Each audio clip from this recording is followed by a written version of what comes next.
Hay nako be, tara sirain natin tong motor ko. Bali be, magpapalit ako ng brake shoe sa motor na to. Ayan, binili ko na.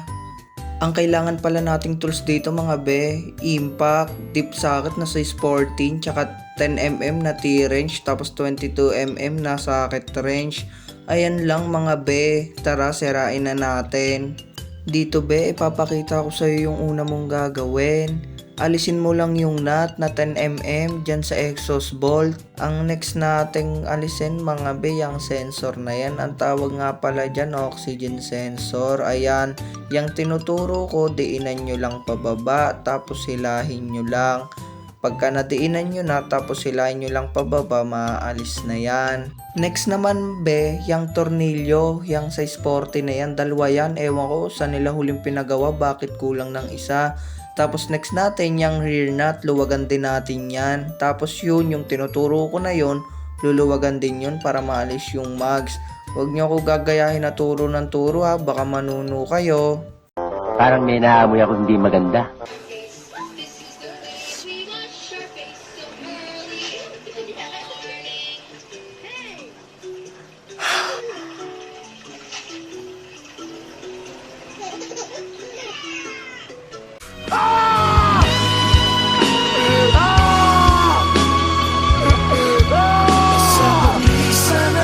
At dito nga mga ben, naalis na natin yung mga dapat nating alisin para makapagpalit na tayo ng brake shoe. Ay ang rear nut, tsaka yung washer. Yan, alisin lang natin yan, itabi natin. Tapos yung tinuturo ko, luwagan lang din natin yan para maalis natin yung mags. Ayan. Ito na nga mga ben, naalis ko na siya at kita nyo naman yung kalawang at ang dumi. Ayan. Syempre anong gagawin natin? Linisan na natin yan. At dito mga be, ayan, binubugahan ko lang siya ng Kobe para lumambot yung kalawang at maalis na rin yung mga dumi. Ayan, buga-buga lang. Syempre ibababad lang natin yan, di muna natin kukuskusin.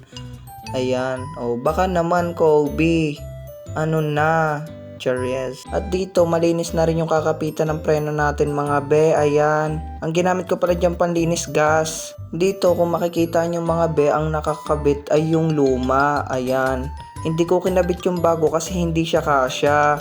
Pang SkyDrive kasi yung brake shoe na yan. Kala ko kasya dito sa SkyDrive namin SkyDrive din to, SkyDrive Sport. Yung pala hindi. Kaya ngayon order tayo ng panibago na pang SkyDrive Sport talaga. Siguro yung na-order ko pang SkyDrive na carb type. Ayun, adjust na lang muna natin yan para sumagad ng husto. Yang tinuturo ko mga beluwagan nyo lang yan para ma-adjust pa natin at sumagad pa yung preno.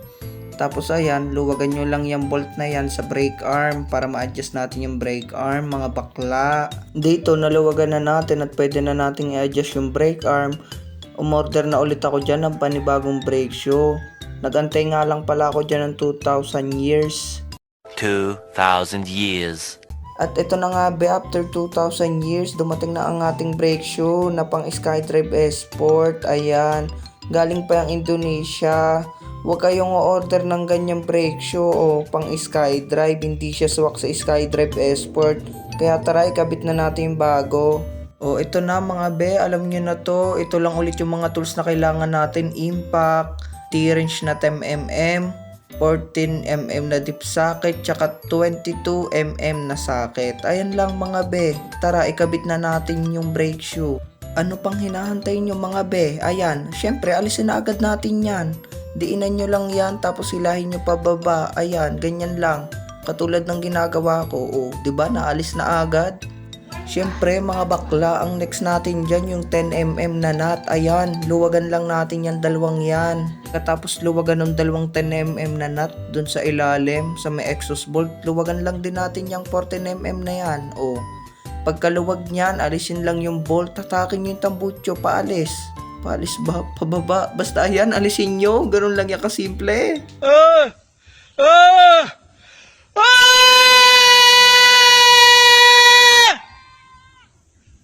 Tapos, next lang natin mga be, itong rear nut. Ayan, luwagan lang natin yan. Pag naluwagan na natin yan, goods na yan. Hatakin na natin yung mags. Charis, syempre luluwagan pa natin yung preno be. Syempre, ayan, gamitan mo lang ng size 40 na deep socket. Pagkatapos luwagan, syempre hatakin na yung gulong. Ganyan, hatakin mo lang yan, maaalis mo na yan. Syempre maluwag na yung preno eh. Basic na lang yan. Dito mga be, ayan, papakita ko lang sa inyo kung paano ko inaalis yung brake shoe. Ayan, ganyanin nyo lang para maalis nyo. Yan, dahan-dahan lang, huwag nyo hahayaang humampas siya ng malakas dun sa higpitan ng nut. Basta yung pinagkakabitan ng nut, doon, wag mo hahayaang humampas doon para hindi masira yung thread. Ayan yung luma, o kita nyo naman sobrang nipis na gamit na talaga. At ito, ipapakita ko naman dyan yung binili ko na pang SkyDrive ata to eh. Ayan, ipapakita ko dyan yung pang SkyDrive kung bakit hindi siya nagkasya. Ayan yung code. Yan, papakita ko sa inyo kung gaano kalayo. Ayan, ganyan yung tamang pagkabit. Tingnan nyo, ang layo niya dun sa ano. Dapat pantay lang siya dun sa... Basta dun sa may ano dun, Charis. Basta pantay dapat siya dun sa ano. Ano ba tawag dyan? Di ko... Basta yung ano kasing yan, yung malapad na yun, nakakonect siya dun sa brake arm. Tapos dapat pantay siya dun. Eh kita nyo naman, di ba, ang layo. Hindi naman sa malayo, kumbaga hindi lang siya pantay. Kaya, ito, ikakabit natin dyan yung... Ano, yung binili natin na galing pang Indonesia na pang SkyDrive Sport talaga. Dito makikita nyo, ayan, swak na talaga siya, diba? Kasi pang SkyDrive Sport na siya. Dito nga kinakabit ko na, ayan, diba swak na siya. Ito, lesson learned na lang rin sa akin, no? Hindi porke sinabing pang SkyDrive swak na sa SkyDrive Sport natin. Magkakaiba at may size din pala yung mga yan. So ayun, hindi porke SkyDrive, kasya na siya doon sa SkyDrive Sport natin. Kaya ang kailangan talaga nating bilhin pang SkyDrive Sport para walang maging problema. Ayan, kung makikita nyo dyan, hirap na hirap ako kasing antigas nung spring. Kita mo naman be, ayan, naglalak na yung pangako, hindi ko pa na ikakabit yung brake shoe. Joke lang, ayan na, kabit ko na ng maayos. Diba, basic lang, o okay na yan, ibalik na natin yung gulong. Sa pagbalik ng gulong, hindi naman kayo magkakamali dyan kasi hindi yan papasok sa loob kung hindi tama yung pagkakakabit nyo. O total sumagad, di tama yung pagkakakabit, yun lang yon mga bakla. Next dyan yung washer, o ayan, ipasok nyo lang yung washer, yung nut, ipakagat nyo muna dun sa thread bago nyo impakin para hindi ma-lost thread. Pag kumagat na, syempre impakin nyo na, ganyan lang, tapos na yan. Next natin to mga be, yung mga nut na yan na nakakonect dun sa cable. Ayan, syempre pagka hinihigpitan nyo, kakapit yung preno dun sa mags. Ganun lang yan. Pagka na sobrang sa higpit, syempre hindi na iikot yung gulong, nakakapit na lang yung preno. Kaya kailangan tansyahin nyo lang.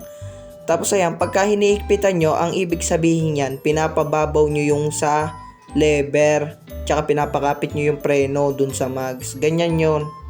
Ganyan lang. Pagka pahigpit, pinapakapit nyo yung preno. Kapag kapaluwag, syempre, hindi ko makapit yung preno. Ganun lang naman yan eh. Kaya kapag kapahigpit, tatansyahin nyo rin yan eh.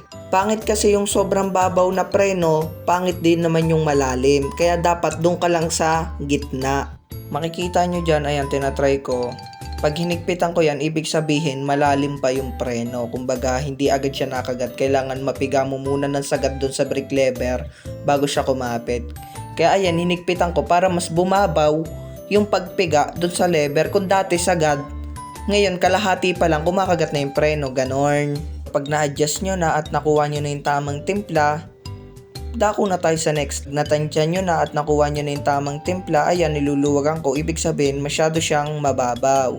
Ayan. Kunin nyo lang yung tamang timpla, makukuha nyo rin yan. Pagkatapos nyan, doon na tayo sa next step. Sa pagkabit ng tambucho, ayan, ipasok nyo lang yung tambucho dun sa dalawang exhaust bolt. Tapos pagka napasok nyo na, isunod nyo yun na yung nut na 14mm. I-thread nyo lang siya doon para hindi lang malaglag yung tambucho. Ayan, parang ganyan ginagawa ko.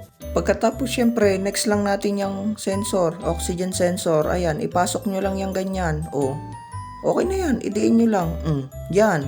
Pagkasagad na okay na yan, ibalik nyo lang doon sa pagkakasangat doon sa cover ng pan. Yan, isangat nyo lang yun ng ganyan. Okay na. Pagkatapos, ikabit nyo na yung dalawang nut na 10mm. Ayan, kabilaan, ikabit nyo lang yan. Pagkatapos, sunod yung higpitan, yung 14mm. Ayan, okay na yan. Pagka nahigpitan nyo. Salamat sa panonood. Ingat.